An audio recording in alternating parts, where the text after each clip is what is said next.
3, 2, 1, 0। PSLV 661 का सफलतापूर्ण उत्थापन प्रमोचन मंच से ভারতের মহাকাশ গবেষণা সংস্থা ইসরো তাদের ১০১তম মহাকাশ অভিযান চালালো ১৭ মে ২০২৫। কিন্তু যত আশা নিয়ে চালানো হয়েছে অভিযান তা সেই অনুযায়ী ফল তো দেয়নি, বরং বড় ধরনের ব্যর্থতার মুখে পড়েছে।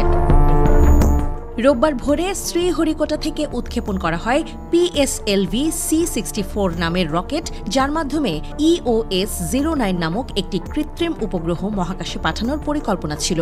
এই স্যাটেলাইটটির মাধ্যমে পৃথিবীর পৃষ্ঠতলের পর্যবেক্ষণ, কৃষি ও বনজ সম্পদ বিশ্লেষণ এবং প্রাকৃতিক দুর্যোগের পূর্বাভাস দেওয়ার কথা ছিল। তবে পরিকল্পনা মাফিক উৎক্ষেপণ শুরু হলেও অভিযানের তৃতীয় ধাপে ভয়াবহ যান্ত্রিক ত্রুটির কারণে রকেটটির গন্তব্যে পৌঁছানো সম্ভব হয়নি।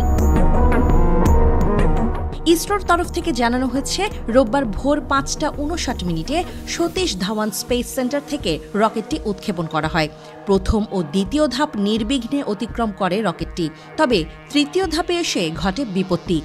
এই ধাপে কঠিন জ্বালানি চালিত একটি মোটরের সাহায্যে স্যাটেলাইটটিকে নির্ধারিত ৫২৪ কিলোমিটার উচ্চতার সান সিঙ্ক্রোনাস পোলার অরবিটে স্থাপন করার কথা ছিল। কিন্তু উৎক্ষেপণের ২০৩ সেকেন্ড পরে মূল মোটরে যান্ত্রিক ত্রুটি ধরা পড়ে। এতে প্রয়োজনীয় থ্রাস্ট বা চাপ তৈরি না হওয়ায় স্যাটেলাইটটিকে নির্ধারিত কক্ষপথে স্থাপন করা যায়নি।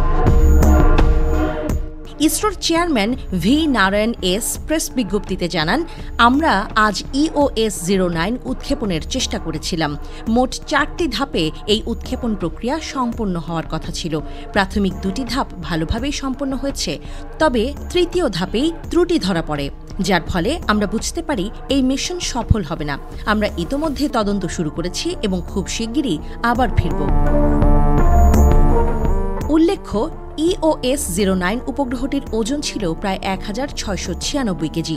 এটি মূলত ভূপৃষ্ঠ পর্যবেক্ষণের কাজে ব্যবহার করার কথা ছিল এবং এর মাধ্যমে উচ্চ রেজলিউশনের ছবি তোলা সম্ভব হতো। কৃষিক্ষেত্র, বনজ সংরক্ষণ, নদী ও সমুদ্র পর্যবেক্ষণ সহ বিভিন্ন ক্ষেত্রে এই স্যাটেলাইটটি গুরুত্বপূর্ণ ভূমিকা রাখত। এই ব্যর্থতার পর ইসরো একটি উচ্চ পর্যায়ের তদন্ত কমিটি গঠন করেছে, যারা এই ত্রুটির কারণ বিশ্লেষণ করবে এবং ভবিষ্যতের উৎক্ষেপণে যেন এ ধরনের ত্রুটি না ঘটে সে বিষয়ে পরামর্শ দেবে। গত কয়েক বছরে ইসরো বেশ কিছু উচ্চাভিলাষী মহাকাশ মিশনে অংশ নিয়েছে। ২০২৩ সালের অগস্টে ইসরো চন্দ্রযান-3 মিশনের মাধ্যমে সফলভাবে চাঁদের দক্ষিণ মেরুতে অবতরণ করে, যা ছিল ভারতের জন্য এক ঐতিহাসিক অর্জন। এই সাফল্য ইসরোকে বিশ্ব মহাকাশ গবেষণার ক্ষেত্রে অন্যতম শীর্ষস্থানীয় সংস্থায় পরিণত করে। এর পরের মিশন আদিত্য L1, যা সূর্যের হেলিওস্ফেরিক স্তর পর্যবেক্ষণের জন্য পাঠানো হয়েছে, সেটিও সফলভাবে উৎক্ষেপণ করা হয়।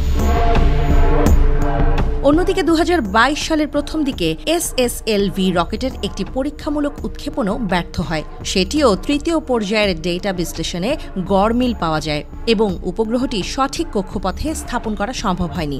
এই নিয়ে PSLV রকেটের মোট ৬৩টি উৎক্ষেপণের মধ্যে ৩টি পুরোপুরি ব্যর্থ হয়। তবে ত্রুটির হার খুবই সামান্য হওয়ায় এখনও PSLV বিশ্বের অন্যতম নির্ভরযোগ্য উৎক্ষেপণ যানের তালিকায় রয়েছে।